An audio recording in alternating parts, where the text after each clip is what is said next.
Okay.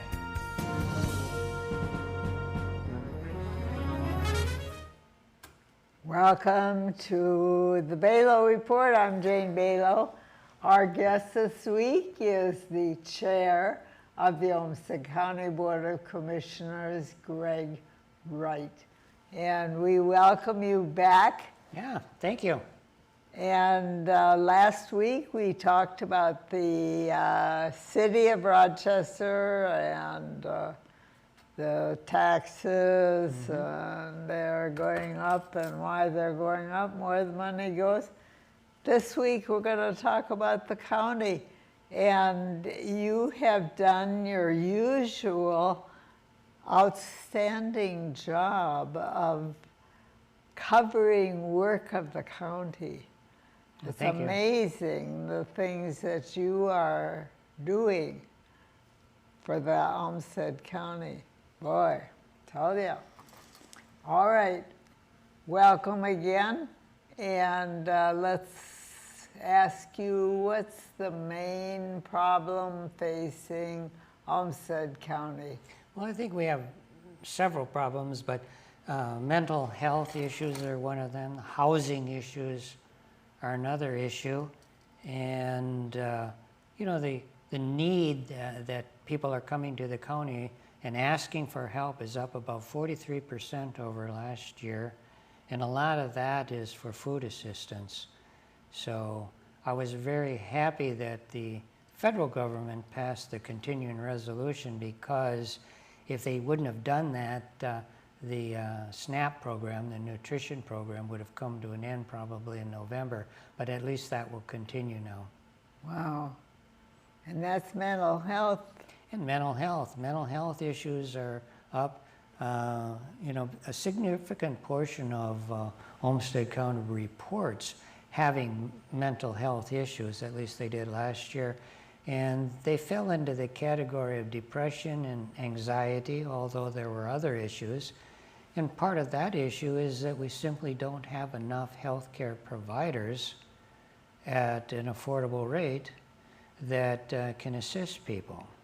So, you know, the county is working on that. We're aware of that. So in the county, we've started, which will come out in 2024, a self-help mental health program. And we're training community members to give first aid, mental health first aid, so that we can assist in that program. Then we also will have another program that can be available on the internet called Credible Minds that people can access as well. You know, it's experimental. We don't know exactly how that's going to work, but we have to do something to fill that gap. So those are some of the things that we're going to try to do to ease the mental health issues. And what you get credit for is taxes. Right. And it's that time of year, and you have set your maximum. Yes. And that is... We set it at 5.2% increase in the levy. And that'll raise an additional, I know, $6.5 million. But that, the reason for that is, of course, we have inflationary issues just like everybody else did. I mean, you know, if you go buy a gallon of milk, you know that it costs more this year than it did last year. But you expand that to all the costs in the counties that the county has for building materials. And then also we have wage increases and the benefit package increases. The medical health care costs for insurance goes up every year. And then in addition to that, because people have asked for more services, and we need to provide those services because we have a growing population, we've added about 11 new positions. And so those also have to be funded, just to cover the need that we have in the county for people that are coming to the county for assistance. Do you expect the final number to be under this, Well, or are you right on track? Well, it can't go up. It could go down, but I I doubt that it will go down because we sharpened our pencils quite a bit just to get it to 5.2, and we already cut a whole bunch of things that we thought were important, but we really can't afford. So those have already been cut out. So we got it down to 5.2. Okay. Now, in addition, you have your housing problems in the county that we have all over America. And Yeah. what are you doing about housing? Well, we're doing several things. We are trying to work with our partners in the community to look at the housing issue because it's very difficult for the county to do it by itself. We don't have a community development action that the county has, but that's always a possibility that we can do that. We don't have an economic development of our own, so what we have is the HRA. We already have serving about 3,700 people in the county with some kind of housing aid, but that's woefully low. Of the people that just rent, houses, there's a huge number of them that are renting but still don't have enough income. They're paying far more than the usual 30% of their income for rent. Wow. So of the people that we think that are out there, of the numbers that we have, we're only serving about 15% of them with that money. So we certainly could use more money to help with that, but we also need to work with the community to build more apartments and more affordable houses because we can't do it by ourselves. And are you getting some help from the feds? Well, we do get some help from the feds, that's right. And that's generally through HUD, Housing and Urban Development. And we have so many vouchers. And we try to expand the number of vouchers that we have every year. But the number of vouchers was set many years ago when Rochester was a much smaller community before we were a city of the first class. And at that time, cities like Duluth had more population. So when they set those numbers, Duluth got more vouchers than Rochester did, and we've been trying to correct that as we go along. So we do increase the number every year, but we could still use a lot more vouchers.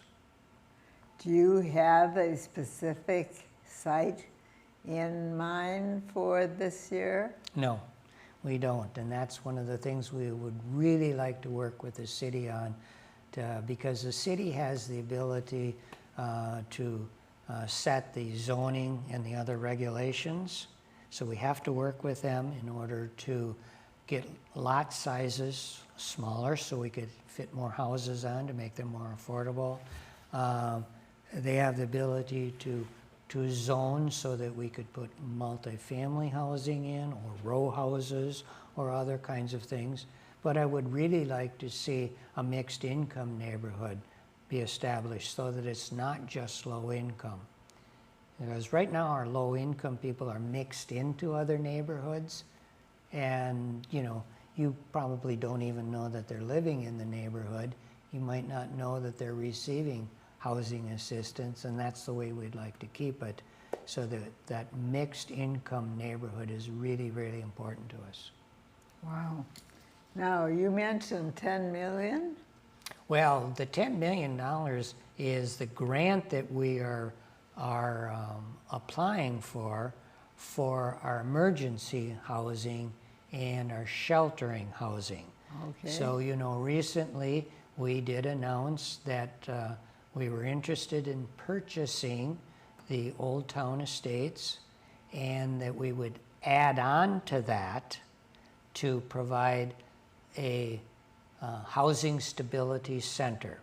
So that would mean that the emergency housing that we would have available, the overnight shelter would be in the same place, and then we would move into our housing team there so that when a person came into the shelter, they would immediately be able to meet with somebody, talk about their housing needs, work on a plan to move from the shelter into transitional housing and then into permanent housing. And so that site gives us the opportunity to do that. And the plan would be, the current first floor would be for the shelter, and that's for congregate sheltering, so men on one side, women on the other side, in a fairly large room. And then the second, third, fourth, and fifth floor then could be used for permanent housing for people that need housing, single room occupancy. So it was good price for the county, and so we're hoping that we'll be able to get that $10 million grant. The projected cost is actually $12 million. So yeah, that won't solve the problem, but it'll address it, right? It will address the problem, but it won't solve the problem. That's right. There's still a greater need for more housing than just that. Wow. Wow. Okay. Soil and water protection is one thing the county has that the city does not. Right. And tell us about what the county is doing. Well, the city uses the same water that the county does, and so it's really important that we protect the water sources for the county as well as for the city. In addition, we want to protect the soil and make sure that we have good soil health. So what we did in 2022 is we started with ARPA money a program in which the producers, the farmers, could access funds to try to change some of their farming practices to reduce the amount of nitrates that are leaching into the soil. And we did that by creating a program where they could convert some of their acres to cover crops, they could use small grains, or they could increase the amount of pasture or the hay that we have available. And we showed them with very good numbers that they could continue to do this and still make a profit. So the small grains has kind of taken off, and one of the small grains that's very popular out there is oats. But oats are so much different now than they were 20 years ago because we're not using them to feed our farm animals. We're using them for human food, and so the quality of the oats has to be much better than they were 20 years ago.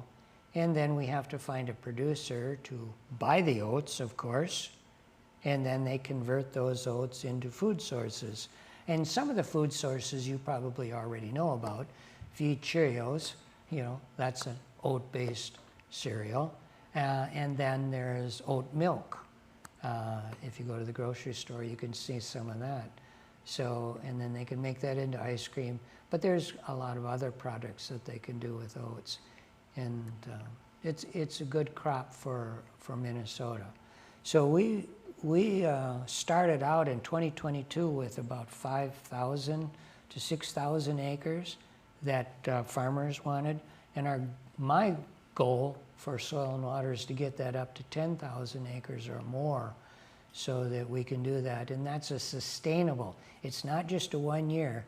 The farmers have to say that they will do this for several years in order to get some of the incentives. Now that program is open right now, and it will be open till about the middle of November, so they can still apply for this, and they can still check with our soil and water people about how they can access this and what they have to do to receive the incentive funds for this. Wow. Mm-hmm. And then you have Energy Park. Oh, yes. Visioning, and tell us what that is. Well, we got about $10 million from the state to start on this process, but we know that this is only a process. So if the board approves it, we'll be asking for another bond issue for about $17 million to expand what we do at Energy Park.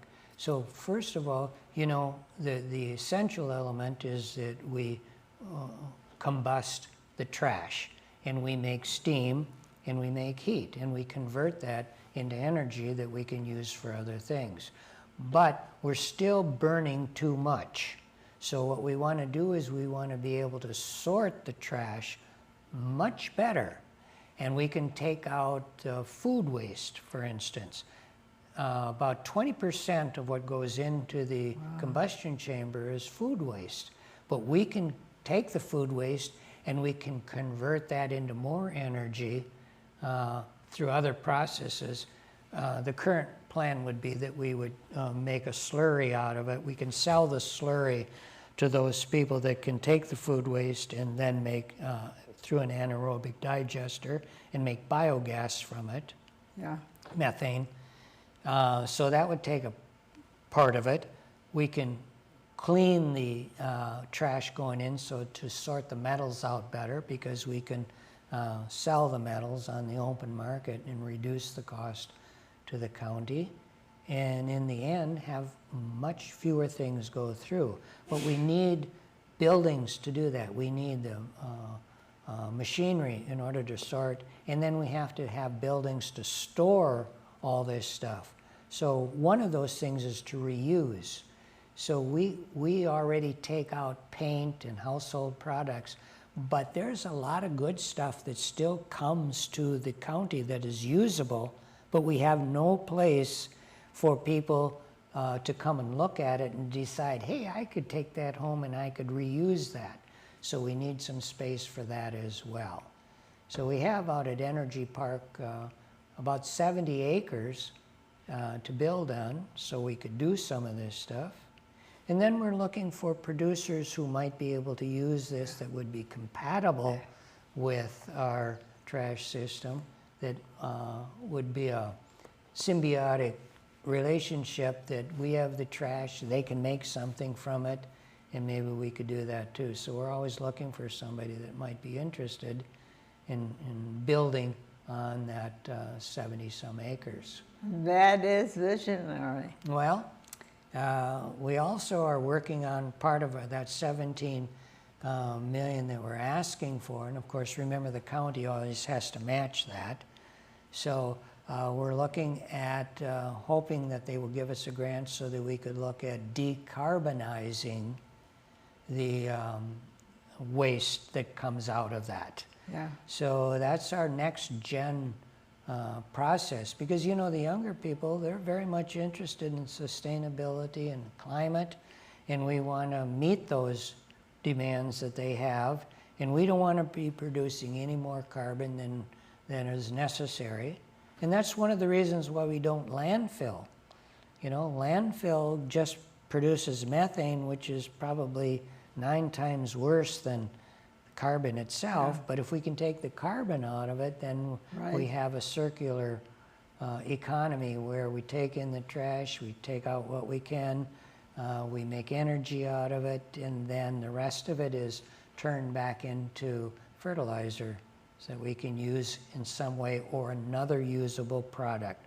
So like our ash, you know, we're trying to make a usable product out of the ash.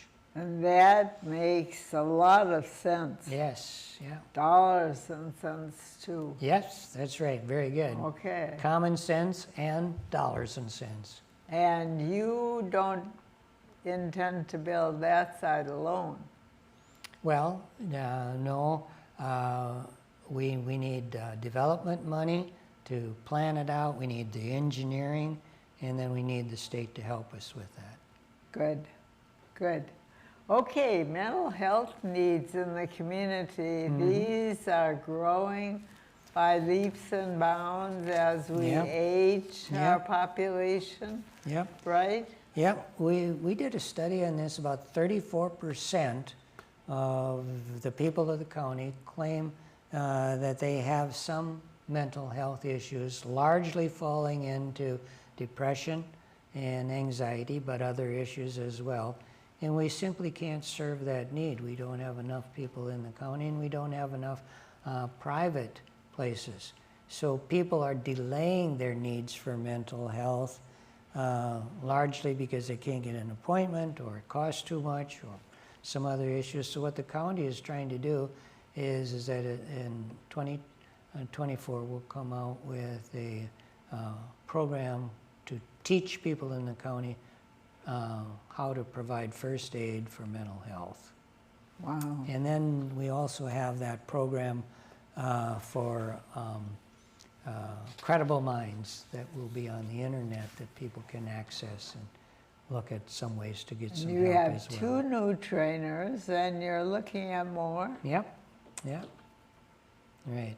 Now another aspect to the mental health issues is the number of 911 calls that come into the county.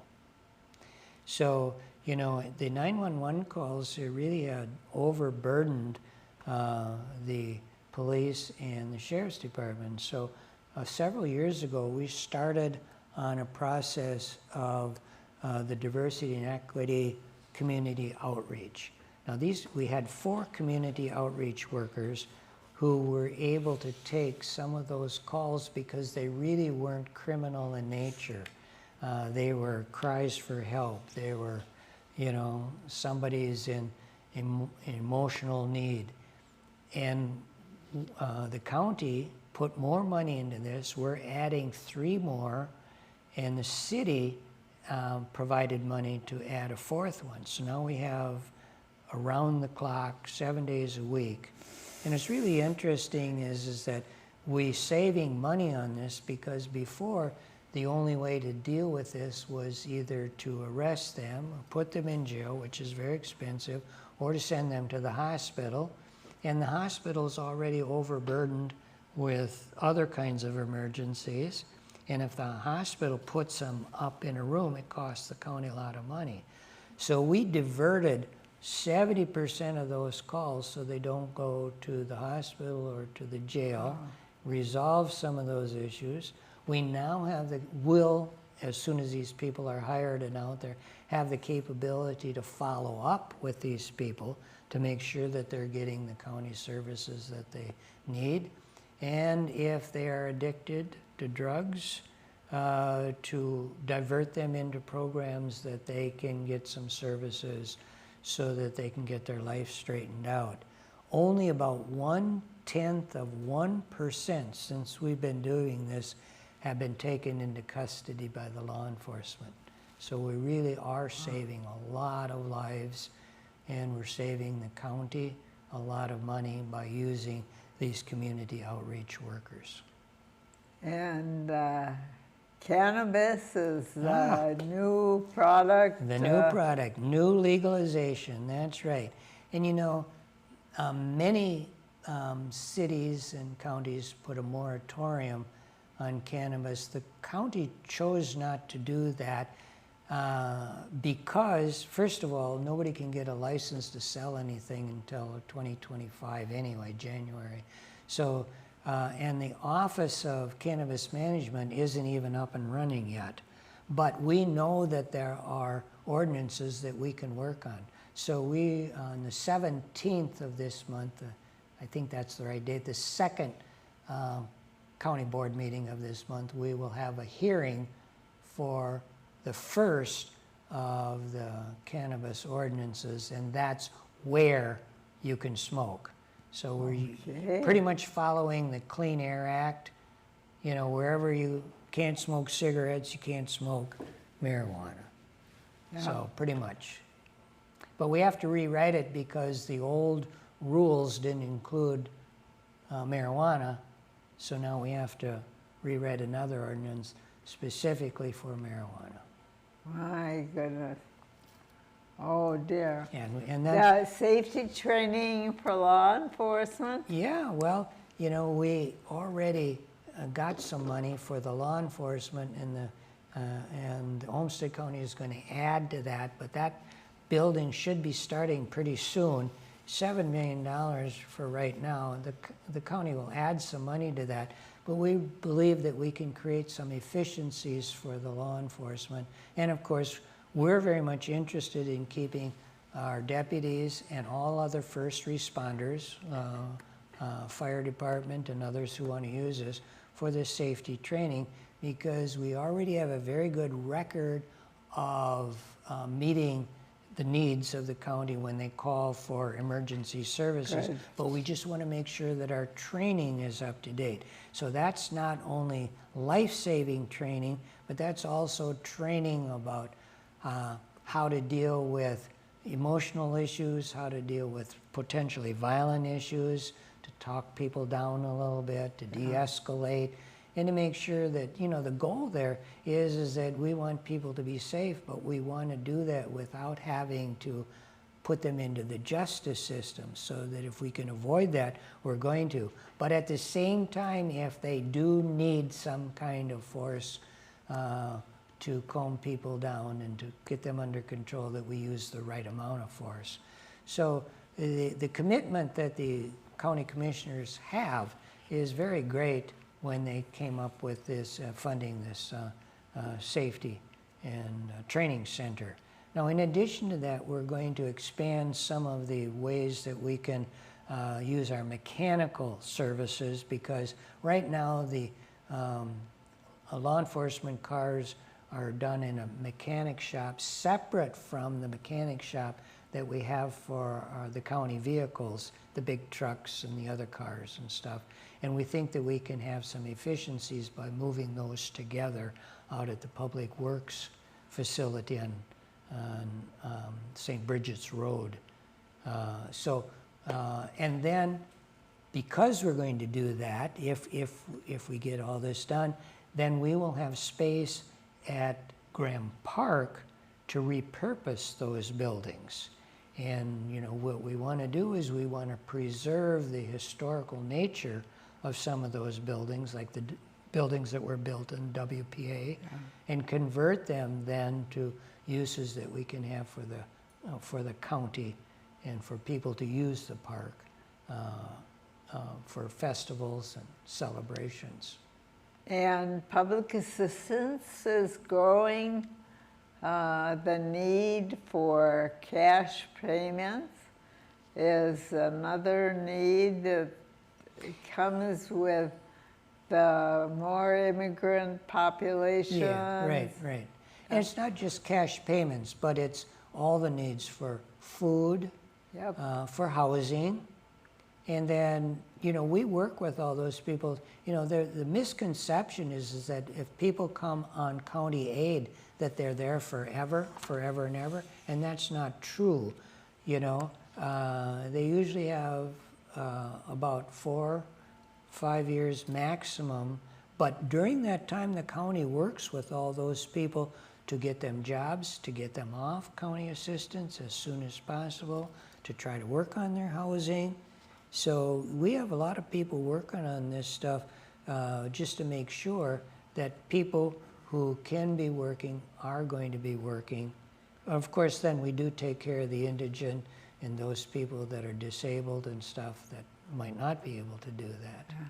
We are running out of time because we have done such a good job, but how about the Graham Park? Sure. So we got $8 million to start on a large building, an arena that would replace some of the dilapidated animal barns that we have right now. And that can be used then for other purposes during the rest of the year. It makes no sense to have all this space out there and only use it for 2 weeks, so we want to use it year-round. But, you know, it's like we say that downtown, this Mayo Civic is oftentimes used for people coming out of town for purposes. We want to build something for people that live here that can use those kinds of things. And so we're looking at a new master plan that we can use the entire grounds. The arena that we want to build would be the centerpiece, but we're looking at how we can better use the grandstands, the open spaces, so that we can have festivals, celebrations, that the people in the county can use, and then buildings that we could rent to them at affordable prices. Okay. You know, so that's what we're doing with Graham Park. I think we'll have to use election security as an excuse for another interview. We'll be happy to do that. Because we're running out of time, but also salaries. Salaries. You know, Sure. you used to be the Yeah. highly paid public servants, and Yeah. compared with the city Sure. council, and now you're falling back. Right. Well, very quickly, we're about $17,000 behind the average of like Yeah. kinds of counties, and so is the sheriff. So we had a preliminary talk about this, about raising those just to bring them up to average. The decision will be how fast we're going to bring them up to average, if we're going to do it all at once or over 2 years. But we want to make sure that we do keep our salaries at an average level, and the sheriff also needs Because an you're increase. doing a great job, Well, thank you. and we have just touched on Yes. a lot of things tonight, and we'll look forward to hearing from you before the election Okay. one more time. All right. And we'll talk about salaries at that time Sure. too. Thank you very much, Chairman of the Yeah. Olmsted County Board, Gregg Wright. Yeah. Well, thank you for inviting me. And thank you, our viewers, for your interest in Olmsted County and all the things that it's doing. We will have Mr. Wright back, God willing, and we'll see you again next time, same place, same station, and have a very good evening.